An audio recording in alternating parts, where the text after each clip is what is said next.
이스라엘 백성에게 처음 유월절이 제정되는 내용과 또한 그 이후의 일들이 오늘 기록되어 있습니다. 유월절 어떻게 준비할 것이고 또한 무엇을 행할 것이고 그 다음에 벌어질 일들과 또한 애굽의 장자들이 모두 죽는 그러한 사건을 통해서 즉시 이스라엘 백성이 이제 광야로 나가게 되는 그런 내용들이 오늘 본문 속에 담겨 있지요. 이 내용 가운데 우리가 오늘 함께 이 말씀을 통해서 깨닫기를 원하는 것은 바로 12절과 13절의 말씀입니다. 12절과 13절입니다. 함께 읽도록 하겠습니다. 내가 그 밤에 애굽 땅에 두루 다니며 사람이나 짐승을 막론하고 애굽 땅에 있는 모든 처음 난 것을 다 치고 애굽의 모든 신을 내가 심판하리라. 나는 여호와라.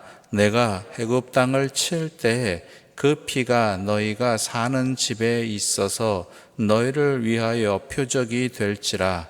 내가 피를 볼 때에 너희를 넘어가리니 재앙이 너희에게 내려 멸하지 아니하니라. 아멘. 오늘 본문의 이 구절을 통해서 우리가 분명히 알아야 될 것은 여호와께서 직접 심판하시는 날이 반드시 온다라는 것이죠. 어제도 우리가 나눠보았지만 이전의 심판의 내용들 가운데는 하나님의 사람 모세와 아론을 통해서 역사하시는 하나님의 심판의 자리가 있었다라고 한다면 오늘 본문에서는 하나님께서 직접 온 애굽 땅을 다니시며 심판하시는 그때가 왔음을 말씀해 주고 계십니다. 이것은 얼마나 큰 사건이며 얼마나 엄중한 사건인지 분명히 알아야 되는 것이죠. 우리 하나님은 공의의 하나님이십니다. 물론 사랑의 하나님이시지만 공의의 하나님이시기도 합니다.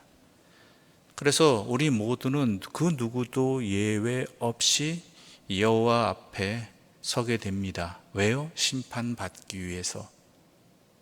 그런데 그 심판 앞에서 넘어가는, 즉 이해되어지고 용납되어지는 그 조건은 오직 하나입니다. 뭐였습니까?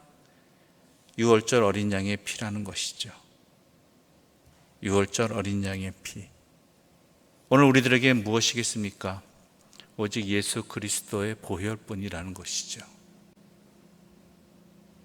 여기에 우리에게 커다란 기쁨과 또한 감사가 있고 겸손이 있습니다. 우리가 여호와의 심판을 면할 수 있는, 멸망의 심판을 면할 수 있는 유일한 길은 예수 그리스도의 구속의 피밖에 없다라는 것을 분명하게 성경은 말하고 있으며, 또한 그 피는 하나님의 사랑으로 자격 없는 우리 모두에게 주어졌다라는 것이죠. 예수 그리스도를 믿는 모든 자에게. 아무리 유월절 어린 양의 피가 있으면 뭐합니까? 그 피를 자기 집의 문설주에 바르지 아니하는 행위가, 그 행위가 없다라면, 바르는 행위가 없다라고 한다면 아무리 유월절 피가, 어린 양의 피가 우리에게 허락되었어도 아무 소용이 없는 것이지요. 우리가 예수 그리스도를 믿는 것이 바로 이것입니다. 왜 전 온 집안에 바랐으면 가장 좋겠는데 왜 문설주와 또 정해진 곳에 바르게 하셨을까요? 그건 상징적인 행위죠. 그것을 통해서 내 전신 전부를, 온 집안을 주님께 드린다는 그러한 상징적인 행위가 되는 것이죠. 마찬가지로 우리가 주일에 왜 예배를 드립니까? 모든 날들이 예배의 자리여야 되고 모든 시간들이 예배의 자리이잖아요.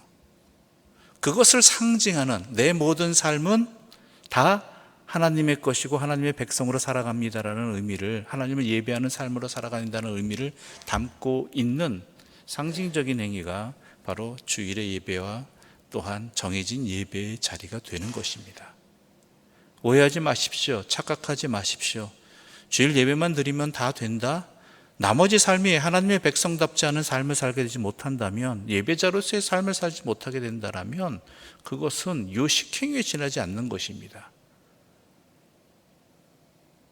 그 정해진 행동을 하는 그 참된 의미를 우리는 분명히 깨달아야 한다는 것이죠. 명심하십시오. 생명을 얻을 길은 오직 하나입니다. 유월절 어린 양의 피 하나뿐입니다. 그 백성으로 살아가는 것입니다. 그 길 외에는 다른 길은 아무것도 없습니다. 하나님께서 정하신 그 길밖에 없습니다. 혹자들은 이야기할 겁니다. 왜 그것만 고집하느냐? 왜 그것뿐이 없다고 하느냐? 여러분, 하나님이 정하신 방법은 그거 하나뿐입니다. 하나님이 정하셨는데 사람인 우리가 감히 이래야 된다 저래야 된다 갑론을박한다는 것은 사탄의 유혹입니다. 철저히 분별해야 될 줄 압니다. 또 하나 오늘 본문의 사건을 통해서 우리가 분명히 알아야 되는 것들은 25절부터 27절까지 함께 읽어보도록 하겠습니다. 25절부터 27절입니다. 함께 읽겠습니다. 너희는 여호와께서 허락하신 대로 너희에게 주시는 땅에 이를 때에 이 예식을 지킬 것이라. 이후에 너희의 자녀가 묻기를 이 예식이 무슨 뜻이냐 하거든 너희는 이르기를 이는 여호와의 유월절 제사라. 여호와께서 애굽 사람에게 재앙을 내리실 때에 애굽에 있는 이스라엘 자손의 집을 넘으사 우리의 집을 구원하셨느니라 하라 하매 백성이 머리 숙여 경배하니라. 아멘. 하나님께서는 오늘 본문을 통해서 이스라엘 백성들이 유월절을 어떻게 지켜야 될지를 너무나 자세하게 또한 정확하게 말씀하고 계십니다. 유월절 어린 양을 또한 왜 잡아야 되는지, 또한 그 잡은 어린 양은 어떻게 먹는지, 언제까지 먹는지, 이런 모든 과정들을 자세하게 말씀하시죠. 그리고 매년 지키게 하십니다. 왜겠습니까? 자손들에게 신앙을 전하기 위해서라는 것이죠. 즉 이러한 유월절 절기를 지킬 때 왜 우리는 이렇게 하느냐, 이것을 왜 지키느냐, 지킬 때 왜 이렇게 하느냐, 이런 것들을 자손들이 묻게 해야 되고 거기에 대해서 응답해야 되는 것이 부모의 역할이라는 것입니다. 그것을 잘 전하기 위해서 유월절 절기를 지켜야 되는 이유가 바로 여기에 있죠. 오늘 우리들에게도 마찬가지입니다.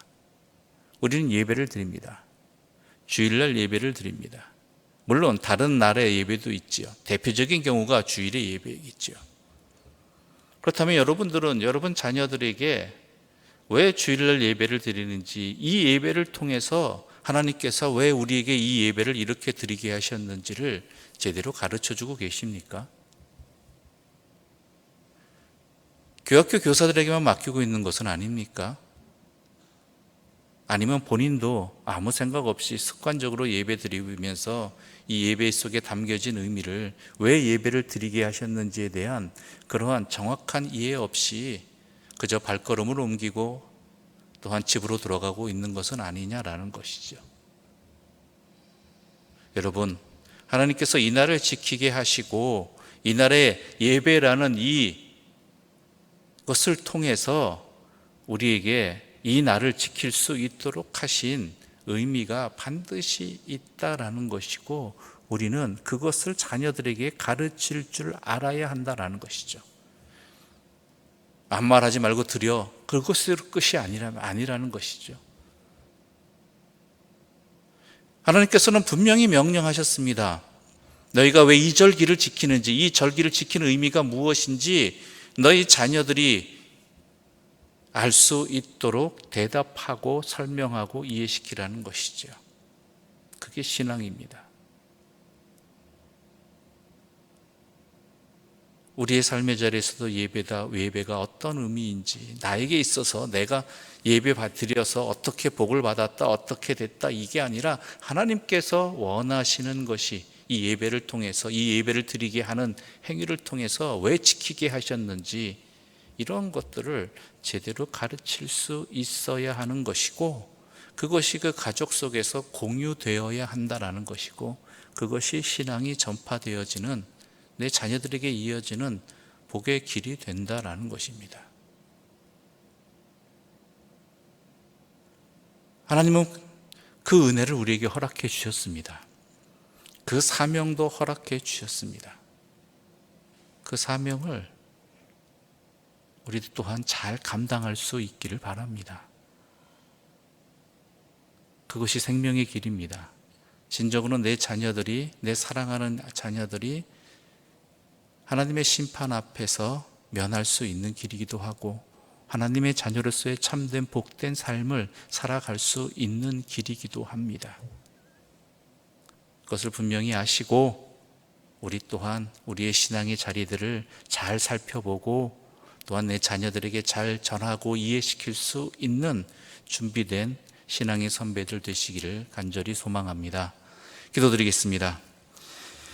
하나님 아버지, 감사합니다. 오늘 우리에게 이 말씀을 허락하여 주시어서 우리가 받은 은혜가 무엇인지, 또한 이 은혜의 백성으로 살아가기 위해서 이 땅에서 헛된 것에 미혹되지 아니하고 생명의 길을 걸어갈 수 있는 길이 무엇인지, 또한 내 자녀들에게 어떻게 가르쳐야 될지를, 무엇을 가르쳐야 될지를 하나님께서 직접 알려주셔서 감사합니다.